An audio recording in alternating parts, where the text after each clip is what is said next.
Sir, politicians ಜೊತೆಗೂ ಇರ್ತೀರಾ, cinema ನಟರುಗಳ ಜೊತೆಗೂ ಇರ್ತೀರಾ. ಬಟ್ ಈ ತರದ್ದು ವಿಚಾರಗಳು ಗೊತ್ತಾದಾಗ ಯಾರ ಮುಲಾಜಿಗೂ ಒಳಗಾಗದೆ ಅದನ್ನ ಎಕ್ಸ್ಪೋಸ್ ಮಾಡುವಂತ ಕೆಲಸವನ್ನ ತುಂಬಾ ನಿಯತ್ತಾಗಿ ಮಾಡ್ತಿರ್ತೀರಾ. ಕ್ವಶನ್ ಮಾರ್ಕ್ ಕೂಡ ಇಡ್ತೀರಾ. ಅದರದ್ದು ಏನಿದೆ, ಅಸಲಿಯತೆ ಏನಿದೆ ಅದನ್ನ ನೀವೇ ಅದನ್ನ ಬೊಮ್ಮಾಯಿ ಅವರ ಸ್ಟೇ ತಗೊಂಡ್ಬಂದಿದ್ದು ನಿಮ್ಗೆಲ್ಲರೂ ಗೊತ್ತಿದೆ. ಬೊಮ್ಮಾಯಿ ಅವ್ರ ಮಗ ಸೋತಿದ್ ಗೊತ್ತಿದೆ. ಬೊಮ್ಮಾಯಿ ಅವರ ಮೇಲೆ ಸಾಕಷ್ಟು ಆರೋಪ ಇದೆ. ಫಿಲಂ ಇಂಡಸ್ಟ್ರಿ ಜೊತೆ ನಂಟಿತ್ತು, ಚಿಕ್ಕಬಳ್ಳಾಪುರ ಸುಧಾಕರನ್ ಜೊತೆ ನಂಟಿತ್ತು. ಸುಧಾಕರ ಬೇರೆ ಬೇರೆ ರೀತಿಯ ವ್ಯವಸ್ಥೆಗಳನ್ನ ಬೊಮ್ಮಾಯಿಗೆ ಮಾಡ್ತಾ ಇದ್ದ, ಅದನ್ನ ಅನುಭೋಗಿಸ್ತಾ ಇದ್ರು CM ಆಗಿ. ಈ ಕಡೆ ಅಶ್ವತ್ಥ ಬೇರೆ ಬೇರೆ ರೀತಿಯ ಅರೇಂಜ್ಮೆಂಟ್ ಮಾಡ್ತಾ ಇದ್ದ. ಏನ್ ಅರೇಂಜ್ಮೆಂಟು ಬೊಮ್ಮಾಯಿ ಹೇಳ್ಬೇಕು, ಅಶ್ವತ್ಥನ ಹೇಳ್ಬೇಕು, ಸುಧಾಕರ್ನ ಹೇಳ್ಬೇಕು. ಆಮೇಲೆ ಇದನ್ನ ಕೇಳೋ ಅಂತ ಅಧಿಕಾರ 6 ಕೋಟಿ ಕನ್ನಡಿಗರಿಗಿದೆ. ಯಾಕಂದ್ರೆ ಓಟ್ ಹಾಕಿದ್ದೀವಿ, ನಮ್ಮ ಓಟ್ ಮೇಲೆ ಅವ್ನು MLA ಆಗಿದ್ದಾನೆ, ಮಿನಿಸ್ಟರ್ ಆಗಿದ್ದಾನೆ, CM ಆಗಿದ್ದಾನೆ. ಸೊ ಯಾಸ್ ಟು ಎಕ್ಸ್ಪ್ಲೇನ್ ಏನಾದ್ರೂ ಉಳುಕಿತ್ತು. ಈ ತರ ಮೇಡಮ್ ಆರೋಪಗಳು ಬರ್ತಾ ಇದೆ, ತುಂಬಾ ಕೆಟ್ಟದ ಆರೋಪಗಳು ಬರ್ತಾ ಇದೆ. ನಾನು ಹೇಳಕ್ ಇಷ್ಟ ಇಲ್ಲ. ವಾಟ್ಸಪ್ ಅಲ್ಲಿ ತೆಗೆದು ಇದು ಐ ಥಿಂಕ್ ಫೇಸ್ಬುಕ್ ಅಲ್ಲಿ ವಾಟ್ಸಪ್ ಅಲ್ಲಿ ತೆಗೆದ್ರೆ ನಿಮ್ಗೆ ಗೊತ್ತಾಗುತ್ತೆ. ಈ ರೀತಿ ಒಂದು ಅವ್ರ ತಂದೆ ಆಗಿನ ಕಾಲದ ಮತ್ತೆ ಬಸವಣ್ಣನ ಸಮುದಾಯದ ನೀತಿಗಳನ್ನ ಪಾಲನೆ ಮಾಡೋರು. ಬೆಳಗ್ಗೆ ಆದ್ರೆ ಬಸವರಾಜ ಬೊಮ್ಮಾಯಿಯ ಫೇಸ್ಬುಕ್ ತೆಗೆದು ನೋಡಿದ್ರೆ ಯಾರೋ ಸ್ವಾಮೀಜಿಗೆ ನಮಸ್ಕಾರ ಮಾಡ್ತಾ ಇರ್ತಾರೆ ಯಾವುದೋ ದೇವಸ್ಥಾನದಲ್ಲಿ. ಅಲ್ಲ, ಈಗ ನನ್ಗೆ ಯಾರೋ ಹೇಳಿದ್ದು ಬೆಳಗ್ಗೆ ಹೊತ್ತು ಸ್ವಾಮೀಜಿ ಮತ್ತೆ ದೇವಸ್ಥಾನ, ರಾತ್ರಿ ಹೊತ್ತು 5 ಸ್ಟಾರ್ ಹೋಟ್ಲು ಅಂತಂದ್ರು. ನನ್ಗೆ ಗೊತ್ತಿಲ್ಲ. ಈ ತರ ಚರ್ಚೆಗಳಾಗ್ತಾ ಇದೆ.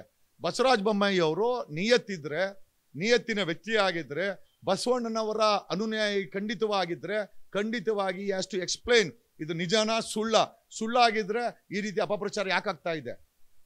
ಏನೋ ಬೆಂಕಿ ಇಲ್ಲದೆ ಒಗೆಯಾಡಕ್ ಸಾಧ್ಯನಾ? ಬಸವರಾಜ ಬೊಮ್ಮಾಯಿಯ ಪಾತ್ರ ಏನು ಒಬ್ಬ CM ಆಗಿದ್ದಾಗ?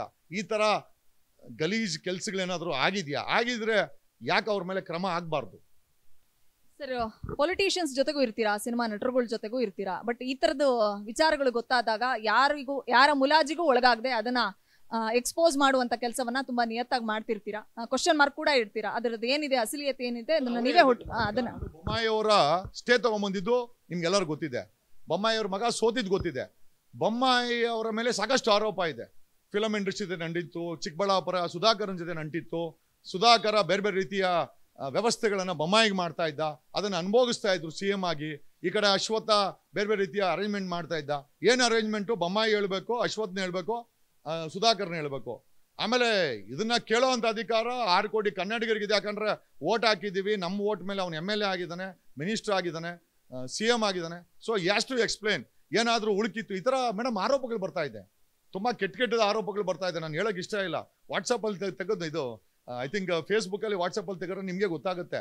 ಈ ರೀತಿ ಒಂದು ಅವ್ರ ತಂದೆ ಆಗಿನ ಕಾಲದ ಮತ್ತೆ ಬಸವಣ್ಣನ ಸಮುದಾಯದ ನೀತಿಗಳನ್ನ ಪಾಲನೆ ಮಾಡೋರು. ಬೆಳಗ್ಗೆ ಆದ್ರೆ ಬಸವರಾಜ ಬೊಮ್ಮಾಯಿಯ ಫೇಸ್ಬುಕ್ ತೆಗೆದು ನೋಡಿದ್ರೆ ಯಾರೋ ಸ್ವಾಮೀಜಿಗೆ ನಮಸ್ಕಾರ ಮಾಡ್ತಾ ಇರ್ತಾರೆ ಯಾವುದೋ ದೇವಸ್ಥಾನದಲ್ಲಿ. ಅಲ್ಲ, ಈಗ ನನ್ಗೆ ಯಾರೋ ಹೇಳಿದ್ದು ಬೆಳಗ್ಗೆ ಹೊತ್ತು ಸ್ವಾಮೀಜಿ ಮತ್ತೆ ದೇವಸ್ಥಾನ, ರಾತ್ರಿ ಹೊತ್ತು 5 ಸ್ಟಾರ್ ಹೋಟ್ಲು ಅಂತಂದ್ರು. ನನ್ಗೆ ಗೊತ್ತಿಲ್ಲ. ಈ ತರ ಚರ್ಚೆಗಳಾಗ್ತಾ ಇದೆ. ಬಸವರಾಜ ಬೊಮ್ಮಾಯಿ ಅವರು ನಿಯತ್ತಿನ ವ್ಯಕ್ತಿ ಆಗಿದ್ರೆ, ಬಸವಣ್ಣನವರ ಅನುಯಾಯಿ ಖಂಡಿತವಾಗಿ ಹ್ಯಾಸ್ ಟು ಎಕ್ಸ್ಪ್ಲೈನ್ ಇದು ನಿಜಾನ ಸುಳ್ಳಾಗಿದ್ರೆ ಈ ರೀತಿ ಅಪಪ್ರಚಾರ ಯಾಕಾಗ್ತಾ ಇದೆ? ಏನೋ ಬೆಂಕಿ ಇಲ್ಲದೆ ಒಗೆಯಾಡಕ್ ಸಾಧ್ಯನಾ?